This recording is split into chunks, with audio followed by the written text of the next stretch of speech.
Hello students, आज हम लोग चैप्टर शुरू करने वाले हैं ठोस आकृतियों के आयतन तथा क्षेत्रफल, यानी volume and surface area of solids. ठोस आकृतियां होती क्या है?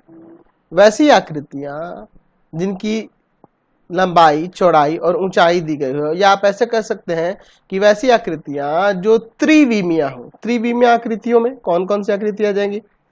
जैसे मैं अगर किसी घन की बात करूं, घनाभ की बात करूं, ठीक है, बेलन की बात करूं, शंकु की बात करूं, ठीक है ना जी। फिर उसके बाद मैं किसी गोले की बात करूं, शंकु के छिन्नक की बात करूं, ठीक है। ये सब आकृतियां त्रिविमीय आकृतियां होती है। त्रिविमीय आकृतियां क्यों कहलाती हैं? क्योंकि इनके 3 डायमेंशन होते हैं। जैसे देखिए यहां पर मैं एक घन बनाता हूं, तो इसकी कुछ लंबाई होगी, चौड़ाई होगी और ऊंचाई होगी। तो ये जो आकृति है त्रिविमीय 3D आकृति कहलाएगी। और इन्हीं त्रिविमीय आकृतियों को हम लोग ठोस आकृति कहेंगे।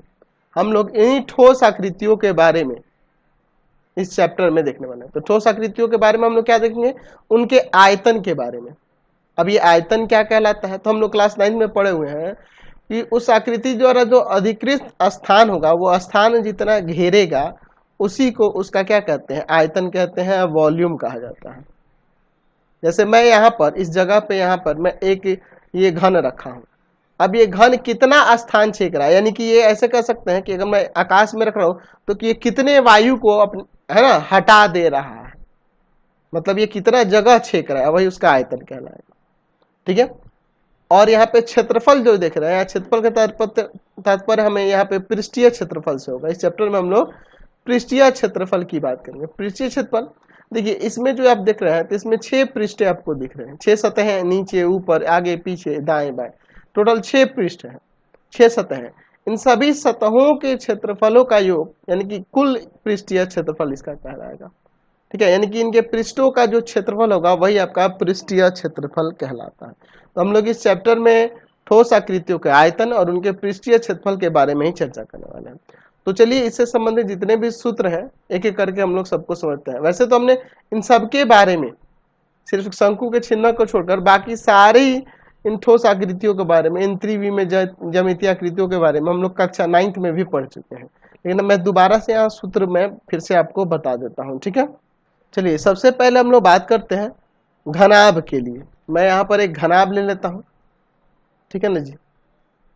घनाभ ले लेता हूँ मैं, यहाँ पे एक घनाभ बना लेता हूँ। चलिए, मैंने यहाँ पे एक क्यूबॉइड ले लिया। तो आपको पता है कि घनाभ की लंबाई होती है, चौड़ाई होती है और ऊंचाई होती है। त्रिविमीय आकृति है ना जी, इसकी लंबाई, चौड़ाई और ऊंचाई होगी। तो एक काम करते हैं, इसकी लंबाई को यहाँ पर L ले लेते हैं, चौड़ाई को B और ऊंचाई को H ले लेते हैं, ठीक है। तो इस प्रकार से अगर हम लोग बात करेंगे इसके कुल पृष्ठीय क्षेत्रफल के बारे में, तो क्या हो जाएगा? यहाँ पे मैं समझा भी दे रहा हूं आपको। देखिए, इसका क्षेत्रफल आयताकार होगा ना प्रत्येक पृष्ठ इसका, तो इसका L इंटू बी, इसका हो जाएगा B इंटू एच। अच्छा, ये सामने वाले का, तो देखो ये, या पीछे वाले की बात करते, ये है H, ठीक है। और ये वाला होगा नीचे, ये L होगा, तो यानी कि H इंटू में L हो जाएगा इसका। तो ये सामने वाला और पीछे वाले का H इंटू L, और नीचे वाले का और ऊपर वाले का L into b, B into h, और इसका भी B इंटू एच हो जाएगा। तो अगर सबको जोड़ेंगे तो यहाँ पर आ जाएगा 2 इंटू में L into b plus B into h plus का H इंटू में L, ठीक है। अच्छा, अब इसके पार्श्व पृष्ठीय क्षेत्रफल, पार्श्व पृष्ठीय क्षेत्रफल, इसके लेटरल सरफेस एरिया, या फिर आप कह सकते हैं कि यहाँ पर इसके चारों दीवारों का क्षेत्रफल, चारों दीवारों का क्षेत्रफल, चारों दीवारों का क्षेत्रफल। इन कहने का मतलब कि इन चारों तरफ का, ऊपर और नीचे L इंटू बी छोड़ देना है। तो चारों दीवारों का इसका 2 बार बी एच होगा और 2 बार एच एल होगा। तो यहाँ पे आ जाएगा 2 इंटू में L प्लस बी इंटू में एच, ठीक है।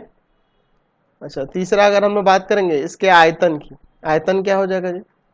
तो आयतन हो जाएगा, देखो क्या होता है, आधार का क्षेत्रफल और गुणे में ऊंचाई।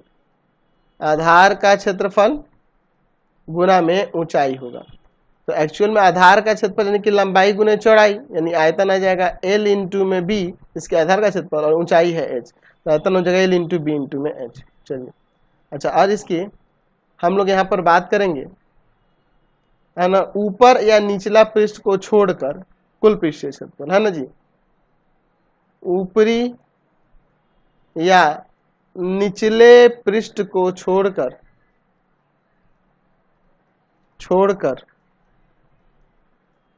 कुल पृष्ठीय क्षेत्रफल क्या हो जाएगा।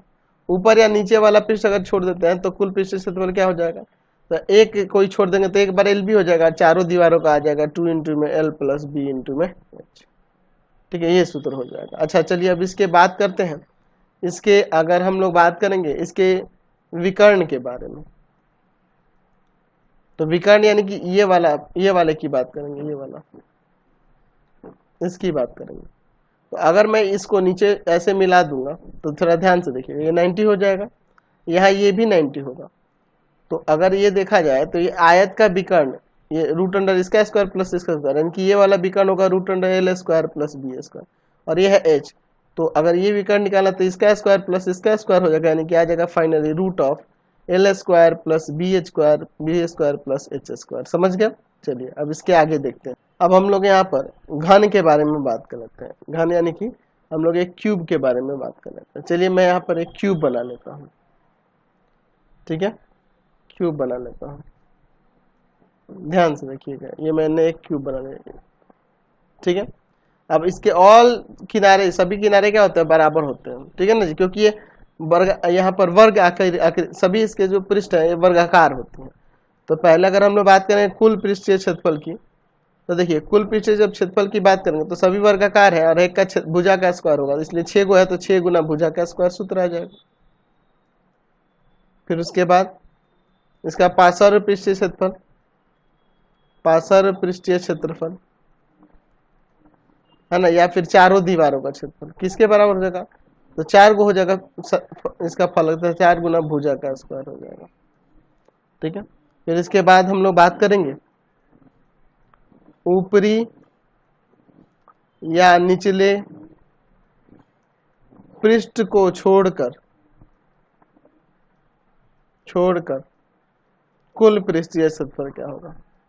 तो एक को छोड़ रहे हैं तो 5 गुना बचेगा, यानी क्या आ जाएगा इसका क्षेत्रफल 5 गुना में भुजा का स्क्वायर, 5 गुना में भुजा का स्क्वायर। चलिए अब इसके बाद देखिए इसके आयतन की बात करते हैं। तो यहाँ पे देखिए प्रत्येक भुजा बराबर होगी, तो ये गुना ये 3 को भुजा हो जाएगी, यानी कि भुजा का क्यूब हो जाएगा। ठीक है, आयतन के लिए। अच्छा, और इसके विकर्ण के लिए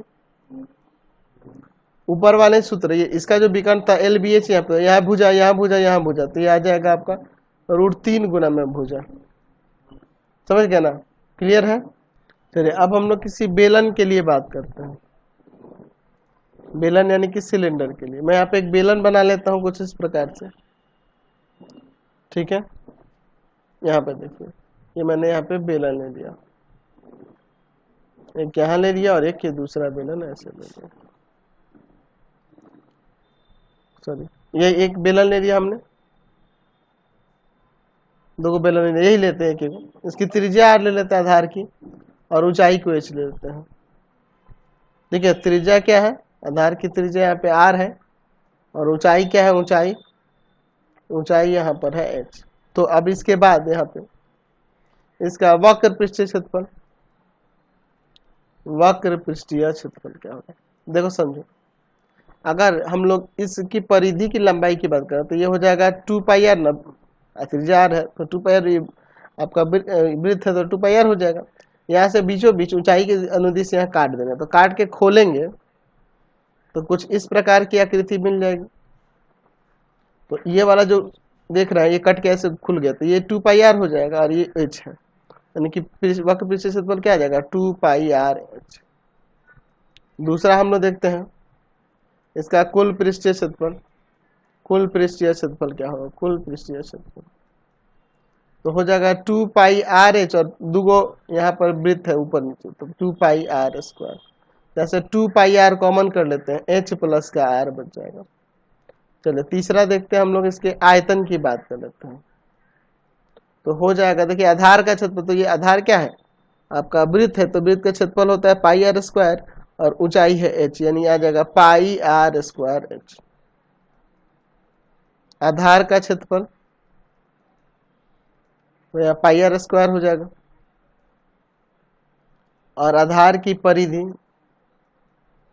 आधार की परिधि ये आपका 2 पाई आर हो जाएगा, है ना जी, समझ रहे हैं? अरे वृत्त है तो जैसे ही फॉर्मूला लगाएंगे तो ये तो रहा बेलन की बात। अगर मान लीजिए कोई खोखला बेलन हो, खोखला बेलन, तो क्या करेंगे?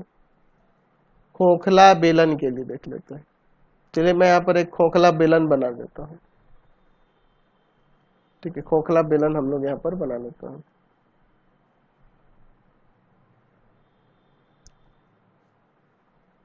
चलिए कुछ इस प्रकार से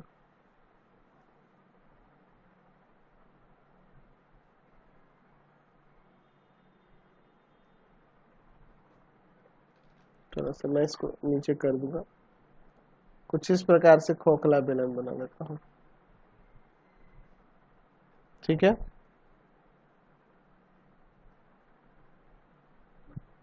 ये आपका खोखला बेलन हो गया।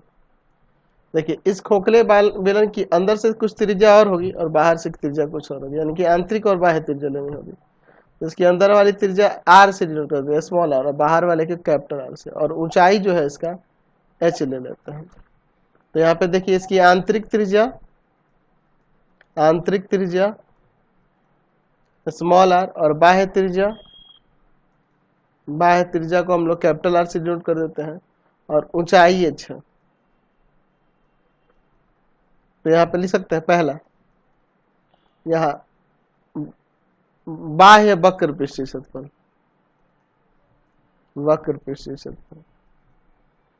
तो चूंकि ये बेलन है तो बाहरी वक्र पृष्ठीय क्षेत्रफल क्या हो जाएगा? 2 पाई बड़ा आर एच, और आंतरिक वक्र पृष्ठीय क्षेत्रफल, आंतरिक वक्र पृष्ठीय क्षेत्रफल क्या हो जाएगा? यहाँ पे 2 पाई, अंदर त्रिज्या स्मॉल आर एच है। फिर उसके बाद देखिए यहाँ पर कुल पृष्ठीय क्षेत्रफल, कुल पृष्ठीय क्षेत्रफल क्या हो जाएगा खोखले बेलन के लिए? तो बाहर वाला वक्र पृष्ठीय क्षेत्रफल, अंदर वाला वक्र पृष्ठीय क्षेत्रफल, और ऊपर से देखोगे तो ये वाला जो दिखेगा रिंग जैसा दिखेगा, कुछ इस तरह का देखने पे ऐसा लगेगा, रिंग जैसा। तो इसकी आंतरिक त्रिज्या और बाह्य त्रिज्या दी है, ठीक है ना जी। तो हमें क्या निकालना है? यहाँ पर हमको इस वाले का ना क्षेत्रफल निकालना है, इस वाले भाग का। तो रिंग के लिए क्या होता है? पाई बड़ा आर स्क्वायर माइनस छोटा आर स्क्वायर। तो चूंकि नीचे भी है तो 2 गो है, इसलिए 2 इंटू में पाई बड़ा आर स्क्वायर माइनस छोटा आर स्क्वायर। चलिए अब इसके बाद हम लोग यहाँ पे ठोस के आयतन की बात कर लेते हैं। इसके ठोस का आयतन, ठीक है, जिससे बना हुआ है उस ठोस का आयतन क्या होगा? अंदर से खोखला है तो किस ठोस से बना है उसका आयतन क्या होगा? तो पाई बड़ा आर स्क्वायर माइनस छोटा आर स्क्वायर और इंटू में एच। बाहर के आयतन में से अंदर वाला आयतन जो खोखला आयतन है वो हटा देंगे, है ना जी। चलिए अब बात करते हैं किसी शंकु के लिए। मैं यहाँ पे एक शंकु बना लेता हूँ, शंकु बना लेते हैं। ठीक है, ये ऊंचाई, ये त्रिज्या, ऊंचाई है एच, त्रिज्या है आर, और तिर्यक ऊंचाई है एल। एच क्या है यहाँ पर? ऊंचाई है। आर क्या है? यहाँ पे त्रिज्या है। और एल क्या है? तिरछी ऊंचाई है, तिर्यक ऊंचाई है। ठीक है, ये आपको पता है 90 होता है। तो इसके अकॉर्डिंग हम लोग यहाँ पर शंकु के लिए अगर बात करेंगे तो यहाँ पर एल बराबर में हो जाएगा root of Pythagoras h square plus r square. दूसरा आर बराबर में हो जाएगा root under l square minus h square. 2 को दिया तो तीसरा निकल जाएगा। और एच बराबर में हो जाएगा root under l square minus का आर स्क्वायर। ये तो रहा इसके लिए। अच्छा, अब इसके बाद हम लोग इसके वक्र पृष्ठीय क्षेत्रफल की बात करते हैं। वक्र पृष्ठीय क्षेत्रफल, सपोज कीजिए इसको यहां से ऐसे काट कर खोलते हैं, तो काट कर खोलेंगे ना तो कुछ इस प्रकार की आकृति बनेगी। देखिएगा पूरा वृत्त नहीं बनेगा, कुछ इस प्रकार की आकृति बनेगी। काट कर खोलने पर, इसको काट कर खोलने पर ऐसी आकृति बनेगी। तो इसकी जो परिधि है ना, ये वाला हो जाएगा यहाँ पे। और ई वाला एल हो जाएगा, काटेंगे तो ये तिर्यक ऊंचाई से ही ना काट रहे हैं, तो एल हो जाएगा। और ये आपका परिधि यानी 2 पाई आर हो जाएगा, यहाँ से यहाँ तक ये 2 पाई आर हो जाएगा। ठीक है, ये वृत्त की परिधि के बराबर होगा ना, ये नीचे वाला कटेगा तो ऐसे दिख रहा है कि वृत्त नहीं है, लेकिन ये यहाँ से अकॉर्डिंग तो वृत्त ही है, ये 2 पाई आर हो जाएगा। तो काम करते हैं, छोटे छोटे छोटे छोटे त्रिभुज बनाते हैं, समकोण वाले सभी छोटे छोटे। तो अगर मैं इसका आधार है, इसका B1, इसका B2, इसका B3 लूँ ऐसे करके, यहाँ से B1 B2 B3 सबका सम जो होगा Bn तक जितने भी टुकड़े लेंगे उन सबका सम क्या हो जाएगा, 2 पाई आर के बराबर हो जाएगा। तो क्या हो जाएगा प्रत्येक त्रिभुज का क्षेत्रफल, तो 1/2 आधार और गुने में ऊंचाई, 1/2 आधार गुने में ऊंचाई, ऐसे ही करके 1/2 आधार और गुने में ऊंचाई एल हो जाएगा। तो यहाँ से कॉमन हो जाएगा 1/2 और यहाँ पर B1 प्लस का B2 प्लस का B3 कहाँ तक बचेगा, Bn तक और इंटू में एल। चलिए यहाँ पे रख देते हैं, क्या हो जाएगा 1/2, इसकी जगह पे आ जाएगा 2 पाई आर और इंटू में एल। यहाँ देखिए पाई से 2 से 2 कट गया, पाई आर एल आ जाएगा। ठीक है, अच्छा अब इसके बाद अगर हम लोग बात करेंगे इसके कुल पृष्ठीय क्षेत्रफल की, कुल पृष्ठीय क्षेत्रफल, तो इसी में आपका क्या हो जाएगा, वक्र पृष्ठीय क्षेत्रफल में भी एक नीचे वाला वृत्त बढ़ जाएगा, यानी क्या आ जाएगा पाई आर एल प्लस का पाई आर स्क्वायर। चाहो तो पाई आर कॉमन करोगे तो एल प्लस का आर आ जाएगा। तो कुल पृष्ठीय क्षेत्रफल। अब देखिए इसके आयतन की बात करेंगे, आयतन की बात करेंगे तो चूंकि शंकु है तो शंकु का आयतन जो होता है ना, अगर मान लीजिए ऐसे 3 शंकु दिए गए, समझिए इसको, और त्रिज्या है प्रत्येक की आर और ऊंचाई है एच, 3 शंकु दिए गए, और एक यहाँ पर बेलन दिया गया जिसकी त्रिज्या है आपकी आर और ऊंचाई दिया गया है एच, तो सेम रहेगा। तो एक बेलन से इसमें 3 शंकुओं में आप, और इसमें कोई तरल भरा है तो ये तीनों में आसानी से भर सकते हैं, पूरी तरह भर जाएगा। इसका मतलब कि इसका 1/3 होगा प्रत्येक शंकु का आयतन, कि 1/3 पाई आर स्क्वायर एच के बराबर होता है, समझे। नेक्स्ट देखते हैं अब हम लोग यहाँ पर गोले के लिए, गोला के लिए, स्फीयर के लिए मैं यहाँ पे एक गोला बना लेता हूँ जिसकी हमारे पास त्रिज्या दी गई है। ठीक है ना जी, इस गोले की त्रिज्या हमारे पास है आर। तो अगर मैं इसकी बात करूं कुल पृष्ठीय क्षेत्रफल, क्योंकि इसमें वक्र होगा भी नहीं, कुल पृष्ठीय क्षेत्रफल, तो कुल पृष्ठीय क्षेत्रफल इसका हो जाएगा किसके बराबर, तो 4 पाई आर स्क्वायर। कैसे होगा 4 पाई स्क्वायर के बराबर, समझिए। मैं एक रस्सी का टुकड़ा लेता हूँ और इस गोले पे ऐसे ऐसे लपेटना शुरू करता हूँ चारों तरफ से इस पे, और उसी रस्सी को 4 बराबर भागों में बांटकर मैं प्रत्येक भाग से यहाँ पे ऐसे मोड़कर वृत्त बनाता हूँ। तो ऐसे 4 वृत्त बनेंगे और चारों की त्रिज्या जो देखोगे, इसकी त्रिज्या इसके त्रिज्या के बराबर होगी। इसका मतलब कि ये 4 गो वृत्त के क्षेत्रफल के बराबर हो जाएगा, यानी कि 4 पाई आर स्क्वायर हो जाएगा। दूसरा हम लोग इसके आयतन की बात कर लेते हैं। तो आयतन यहाँ पर हो जाता है 4/3 पाई आर क्यूब। ये कैसे आता है, ये सारी चीजें हम लोग आगे अगले क्लास में डिस्कस करेंगे। ठीक है ना जी। अब बात करते हैं हम लोग अर्धगोला की, अर्धगोला की। यहाँ पे चलिए मैं एक अर्धगोला बना लेता हूँ कुछ इस प्रकार से। ठीक है, यहाँ पर मैं अर्धगोला बना लेता हूँ, ये त्रिज्या है आर। तो पहला देखिए यहाँ पर वक्र पृष्ठीय क्षेत्रफल, तो उसके क्षेत्रफल का आधा हो जाएगा वक्र पृष्ठीय क्षेत्रफल, यहाँ पे आ जाएगा 2 पाई आर स्क्वायर। ठीक है, अच्छा फिर इसके बाद हम लोग दूसरा देखेंगे इसका कुल पृष्ठीय क्षेत्रफल, कुल पृष्ठीय क्षेत्रफल। तो कुल पृष्ठीय क्षेत्रफल में क्या होगा, ये वाला भाग, ऊपर वाला भी भाग जो वृत्ताकार भाग है वो जुड़ जाएगा, यानी कि अब 3 पाई आर स्क्वायर हो जाएगा। अच्छा तीसरा देख लेते हैं इसका आयतन, आयतन किसके बराबर हो जाएगा जी, तो आयतन हो जाएगा यहाँ पर 2/3 कुल का आधा पाई आर क्यूब। समझ गया। चलिए मान लीजिए आपका कोई खोखला गोला हो, खोखला गोला हो, उसके लिए क्या होगा, कुछ इस प्रकार से खोखला गोला हो, तो इस पे ज्यादातर आयतन वाला ही क्वेश्चन आएगा। ठीक है ना, ठोस का आयतन निकालने के लिए। खोखला यहाँ पर ये गोला है, यानी अंदर से खोखला है, तो इसके अंदर की त्रिज्या कुछ होगी स्मॉल आर और बाहर की त्रिज्या यहाँ पे कैपिटल आर होगी। तो अगर मैं इसके आयतन की बात करूँ, यहाँ पे ज्यादातर आयतन के ही बारे में पूछेगा, तो हो जाएगा 4/3 पाई बड़ा आर का क्यूब और माइनस छोटा आर का क्यूब। बाहर वाला आयतन में अंदर वाले का आयतन। पृष्ठीय क्षेत्रफल की जानते हैं, बाहर का निकालना होगा तो यहाँ पर हो जाएगा 4 पाई बड़ा आर स्क्वायर, अंदर का होगा तो 4 पाई आर स्क्वायर, यहाँ पर लिख सकते हैं। आंतरिक पृष्ठीय क्षेत्रफल, आंतरिक पृष्ठीय क्षेत्रफल, तो हो जाएगा यहाँ पर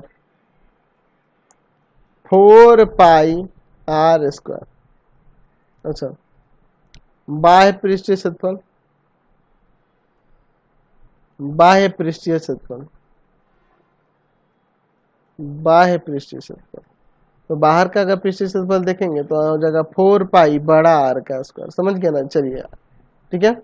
चलिए अब अर्धगोलाकार कटोरे की बात कर लेते हैं। अर्धगोलाकार कटोरा या फिर अर्धगोलाकार शेप में, अर्धगोला कोई शेप में, खोखला अर्धगोला हो, ऐसे भी कह सकते हैं, खोखला अर्धगोला हो, तो उस कंडीशन में क्या होगा?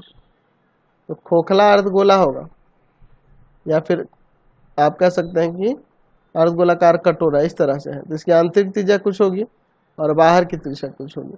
पहला, आंतरिक वक्र पृष्ठीय क्षेत्रफल,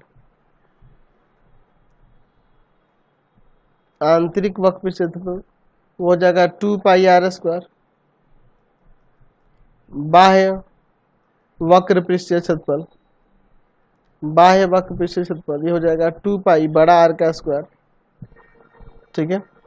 तीसरा, कुल पृष्ठीय क्षेत्रफल, कुल पृष्ठीय क्षेत्रफल किसके बराबर होगा? तो ये दोनों तो रहेंगे ही, 2 पाई आर स्क्वायर प्लस में 2 पाई बड़ा आर का स्क्वायर, और ये इस रिंग का भी एरिया इसमें जोड़ देंगे, यानी कि प्लस में पाई बड़ा आर स्क्वायर माइनस छोटा आर स्क्वायर। चलिए सॉल्व करेंगे, तो 2 पाई आर स्क्वायर प्लस में 2 पाई बड़ा आर का स्क्वायर और प्लस में पाई आर स्क्वायर और माइनस का पाई आर स्क्वायर, यानी आ जाएगा यहाँ पर 3 पाई बड़ा आर का स्क्वायर और प्लस में पाई आर स्क्वायर।